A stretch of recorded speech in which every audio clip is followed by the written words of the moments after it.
Esse vídeo é para te ensinar como restaurar o eixo após o uso de anabolizante em homens. Porque qualquer dose exógena que ele toma vai bloquear o seu eixo hormonal.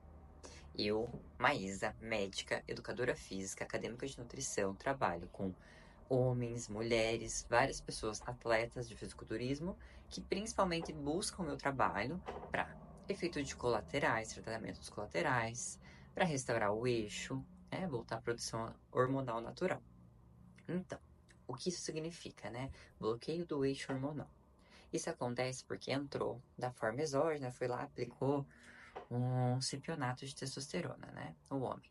Esse cipionato, a hora que entra, o organismo vai pensar: meu Deus, tem muito, não preciso produzir mais. Então ele vai gerar um recadinho lá por feedback negativo, lá no hipotálamo e vai parar a sua produção. Às vezes não para 100%, mas vai diminuir muito a produção de testosterona e, consequentemente, também a espermatogênese, né? Então, os dois, quando você faz o uso do anabolizante, eles vão diminuir. E qual que é o problema, né? O problema é que o homem tá assim, ó, ele tava ali com uma testosterona de 300. Fez um ciclo com cipionato, foi lá para 1.100 de testosterona, fez a última aplicação, a testo tava assim, a hora que vai acabando ela vai descendo e vai entrando num vale. Ele estava inicialmente com 300, só que esse vale às vezes volta para 300, às vezes volta menos ainda que a testosterona dele inicial. Qual que é o problema? Quais são os sintomas? Os principais sintomas que o homem tem é irritabilidade, baixa libido, impotência. É muito associado, inclusive, essa fase com sintomas de depressão. Muitos homens voltam a fazer o uso do anabolizante, inclusive porque não suportam e não conseguem passar por essa fase. E é de fato muito ruim. Quando a gente fala em restaurar o eixo, né, voltar à produção natural de testosterona, tem coisas que a gente tem que levar em consideração. Os medicamentos que a gente hoje utiliza são medicamentos off-label. O que isso significa, né? Que não é um medicamento que foi feito específico para isso. Ele é para outra coisa, mas na prática clínica se viu que ele também tem efeito para ir lá no nosso corpo e fazer voltar a produzir testosterona, ou fazer a nossa espermatogênese, né, a espermatogênese voltar de forma natural. Então, quais são os principais medicamentos, tratamentos para a gente fazer a restauração do eixo? A gente tem que levar em conta dois aspectos bem importantes em relação ao homem. Se ele quer só fazer a restauração do eixo hormonal dele, voltar à produção de testosterona, ou se ele quer também voltar à espermatogênese, né? Ai, né, casado, tem namorada, que eles querem engravidar daqui a 1 ano, daqui a 6 meses, ou em menos tempo ainda, e esse homem fez uso de anabolizante por 2 anos, né? Isso é um exemplo bem comum, assim, que eu acabo tratando. Ele vai lá enquanto ainda está fazendo uso e tem esse plano dessa gestação daqui a 1 ano. Ele vem no meu consultório me perguntar o que tem que ser feito, como que vai ser feito, o que ele pode fazer. Por exemplo, a gente pode fazer um planejamento. Se ele quer começar a tentar engravidar daqui a 1 ano, o que eu oriento normalmente? 6 meses antes do período ali que ele quer engravidar, a gente vai começar a fazer a restauração desse eixo. Os principais medicamentos hoje que a gente usa para a restauração do eixo da espermatogênese é o FSH e o HCG. O FSH é uma medicação bem cara, né? Por isso que ela normalmente não é a primeira opção. A gente acaba usando HCG, que conseguimos manipular e acaba saindo um valor menor. Então, se a gente vai optar pelo HCG, a gente tem algumas estratégias, né? Cada médico, cada coach tem sua estratégia com o HCG. Todas as medicações, como essa, que são off-label, não tem um protocolo para ser seguido, né? Não tem os parâmetros, ó, você tem que usar essa dose para melhorar isso e isso, porque não foi feito estudos específicos para essa doença, para esse tratamento. Então vai muito da prática clínica, da experiência do médico, do coach, para a gente saber. Hoje, normalmente, assim, umas duas formas bem comuns. Fazer uma injeção do HCG numa dose mais alta, para fazer com que aquele testículo volte, né? Fazer como se fosse um pulso ali, para voltar à produção, para voltar a espermatogênese. E depois a gente vai fazer ali por alguns meses a dose diária do HCG. Ou só fazer mesmo a dose diária do HCG. O que eu oriento, pelo menos 6 meses antes do período que quer começar ali as tentativas da gravidez, a gente começar já a restaurar, começar com essas medicações. Não deu certo, daí dá pra gente evoluir pro FSH. Mas entra essa questão financeira também, que é uma medicação bem mais cara. Então, pensando na questão de espermatogênese, a gente tem que levar em consideração o que vai ser usado, qual medicação para voltar, né, à produção da espermatogênese e o tempo. O tempo é muito importante. Ah, a gente quer daqui 2 meses. É mais difícil, porque demanda um tempo. Você ficou suprimido, não estava fazendo essa produção. Então, as medicações, elas não funcionam do dia para noite. Elas vão lá fazendo esse estímulo do testículo e daqui a pouco ele vai voltar a fazer essa produção das espermatogênese.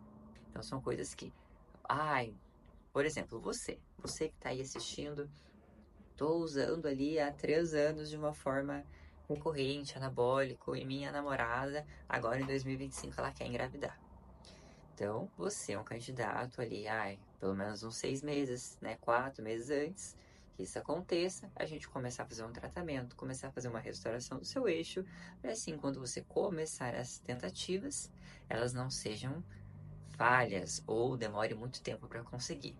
Mas, ai, doutor, eu já vi fulano que engravidou fazendo uso de anabólico. Sim, é possível sim.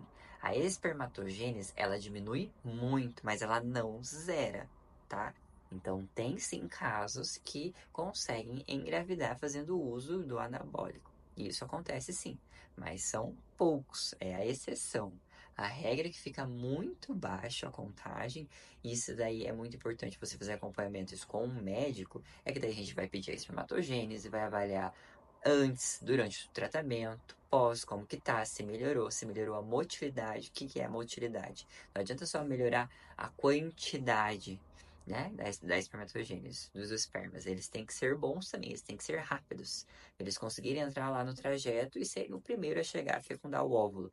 Então a gente avalia a quantidade e se eles estão sendo rápidos o suficiente, que isso seria a motilidade. Então são coisas que a gente tem que avaliar bem para ver se realmente vai conseguir fazer, engravidar, ter a gestação. Então, isso, né, pensando na espermatogênese. Agora, pensando apenas em produção de testosterona, o clomifeno é um dos mais utilizados. O clomifeno é uma medicação que também é utilizada para fertilidade feminina.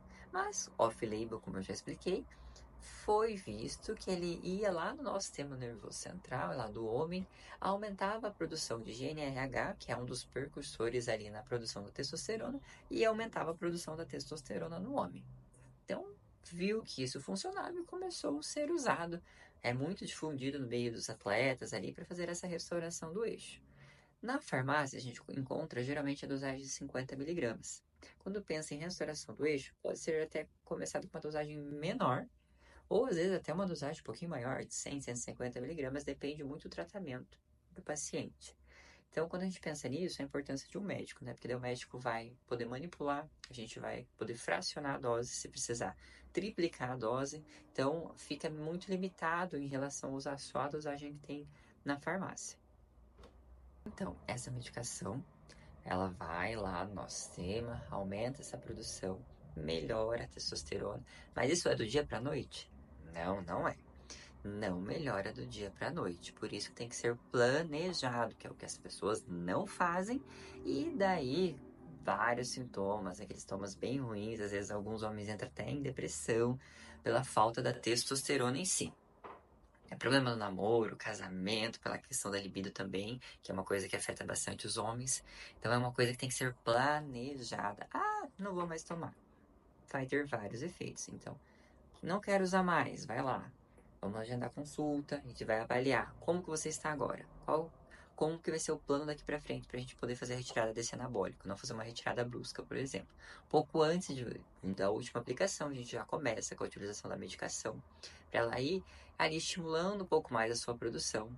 Fazemos a retirada ali do anabólico, continua mais por um período ao uso, né, da medicação, até que realmente, através dos exames de sangue também, até através dos sintomas do paciente, a gente esteja com a testosterona mais estabilizada. Mas isso não é do dia para noite, demanda ali 1, 2 meses para a gente ter uma boa restauração do eixo. Quando o homem não usa nada, às vezes tem um vale ali de até 3, 4, 5 meses para restaurar essa produção da testosterona. Então é um tempo muito grande para o homem ficar se sentindo mal. Então é muito importante que a gente faça realmente essa terapia pós-ciclo, né? Que é chamada a tão famosa TPC. Então, pessoal, se vocês gostaram do vídeo, por favor, se inscreva no canal. Meu objetivo é trazer mais vídeos falando sobre a parte fitness, treino, anabólicos, né? É os conteúdos que eu gosto muito, que eu atendo muito no consultório, principalmente tratamento de colaterais. Então, fica ligado que também vai ter um vídeo próximo que eu vou deixar aqui no link, tratamento dos colaterais dos anabólicos, tá? Então, por favor, se inscreva no canal e dá uma curtida se você gostou do vídeo.